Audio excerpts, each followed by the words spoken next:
Hello, so like I said earlier, I'm going to try to review every movie that I watched this year, so keep it in that tradition. It's going to be Lord of the Rings, The Return of the King. This is the third one within Peter Jackson's trilogy, and I'm going to give you my review video for it, and there's going to be spoilers in this, but I feel like it's gotten to the point, like, these movies have been out for so long that just, like, spoilers are what they are. But anyway, without further ado, shall we begin?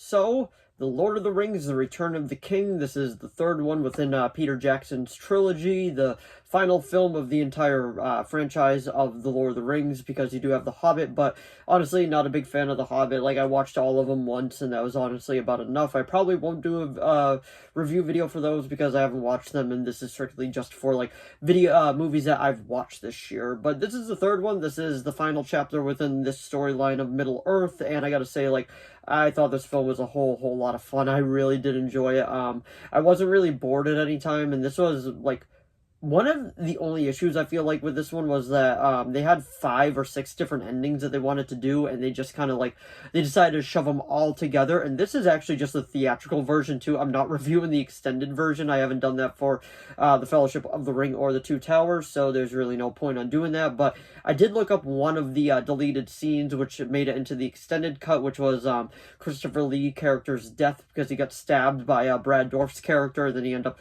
falling, and then he got impaled on one of the like the spikes and all that, which was actually a pretty gnarly way to go. And I'm just like, they couldn't have kept this in the original cut. It would have been 5 more minutes. Like, it wouldn't been a big deal at all, but it was removed, and it kind of did create a pretty big like plot hole within it till you see the extended cut. But anyway, I just wanted to talk about that part first. But this film is just like epic on every scale. The battle at the end is humongous.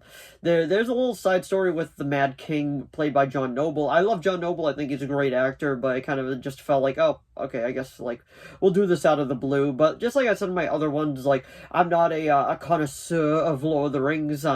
That's I'm more of like a Star Wars, Harry Potter, definitely Batman, that type of stuff. I'll definitely be more on that side when it comes to, like, being a connoisseur. But I enjoyed this movie, like, just between Gollum, Sam, and Frodo. Once again, Sam has to be the MVP of the movie because Frodo just ends up dying in pretty much everything. Like, it's just, he causes more problems, which I know, I get it, he's carrying the ring and all that, and, like, it's just, it is what it is. But like, he was just getting on my nerves so much within this movie, to the point where I'm just like, just give the ring to Sam and let him finish it. But like I was saying, it's such a solid film. It is just so much fun to watch. And this movie, the theatrical cut, is actually 3 hours and 20 minutes, and I believe the extended cut is, like, it's over 4 hours from what I've seen. So that's actually just absolutely insane. I can't believe, like, it's actually that long. It's giving me vibes of, like, James Cameron movies and all that. But this is Peter Jackson's final one until he decided to go back and do The Hobbit. But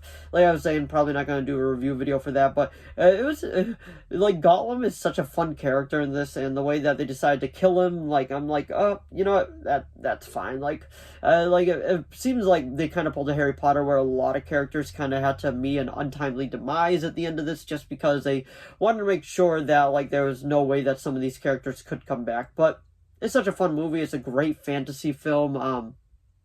I give it an 8 out of 10. It's not my favorite out of the 3 of them, but it is just so much fun to watch, and it's a great film. If you haven't seen these films, I recommend watching all of them at least once, because just watching it in Sealand, New Zealand, seeing New Zealand is just absolutely just astonishing, and it is just beautiful to look at. But anyway, that was my review of Lord of the Rings, A Fellowship of the Ring. I personally have not watched The Rings of Power on Amazon Prime. I might give that a watch. If I do, I'll do a review video for it, so definitely stay tuned for that. But I'm not promising anything with that. But if you did enjoy this video, definitely give it a like and a subscribe so to keep making more of these. If you have any video requests, please let me know.